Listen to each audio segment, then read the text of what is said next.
ఇవాళ ఉదాహరణకు చూసుకున్నట్టయితే 1 ఎకరం భూమి ఉన్నటువంటి మనిషి ఉన్నాడు అనుకోండి, అదే విధంగా 10 ఎకరాల భూమి ఉన్నటువంటి మనిషి ఉన్నాడు అనుకోండి, మనం రైతు బంధు ఇచ్చుకున్నాం. ఎకరం భూమి ఉన్న మనిషికి సంవత్సర కాలంలో 10,000 ఇస్తే 10 ఎకరాలు ఉన్న ఆయనకు ₹1,00,000 ఇవ్వడం జరిగింది. మరి ఏ భూమి లేకుండా ఒక కార్మికుడిగా పనిచేసినటువంటి వాళ్లకు మనం ఇంకా కూడా ఏమి ఇచ్చుకోవాలి అంటే భౌగోళిక తెలంగాణ మనం తెచ్చుకున్నాం, ఇంకా కూడా సకల జనులకు సబ్బండ వర్గాలకు న్యాయం జరిగేటటువంటి సామాజిక తెలంగాణ మనం సాధించుకోలేకపోయినాం. అక్క ఏం మాట్లాడుతున్నావు అక్క?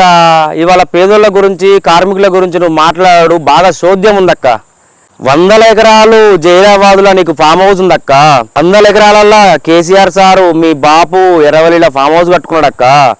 జనవాడ ఫామ్ హౌస్లు మీ అన్నకున్నాయక్క. నీ బావని అడగపోయినావు అక్క. నువ్వు ఎన్నో ఫామ్ హౌస్లు కట్టుకున్నావు బావా, మనం పేదోళ్ళకి ఏం చేయలేకపోతుంది. నేను కూడా ఫామ్ హౌస్ కట్టుకున్నా బావా, నేను కూడా పేదోళ్ళకి ఏం చేయలేకపోతున్నాని, మనం పేదోళ్ళకి ఏం చేయలేకపోతున్నాం అని చెప్పేసి మీ అన్నను అడగక్క. ఎందుకక్క ఇవాళ అధికారం కోల్పోయాక బయటకు వచ్చి మాట్లాడుతున్నావు అక్క? మీరు మంచిగా నిమ్మలంగా ఫామ్ హౌస్లు ఉండురక్క, ఏసీ రూమ్లల్లా.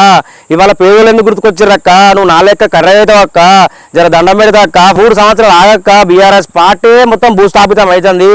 ఎందుకక్క ఎండగా తిరగక్క, నల్లగైతావు అక్క నా లెక్క, ఇంటికన్నా ఉండక్క ఏసీ రూమ్లల్లా. వద్దక్క, పేదల గురించి మీరు మాట్లాడకూడక్క, ప్లీజ్ దండం పెడతాక. మేము చచ్చిపోతాం అక్క, మీరు మా గురించి మాట్లాడితే మళ్ళీ ఉద్యమాలు చేస్తామక్క, మేము రాసరాగులు చేస్తామక్క. వద్దక్క, మీరు రాకూడక్క.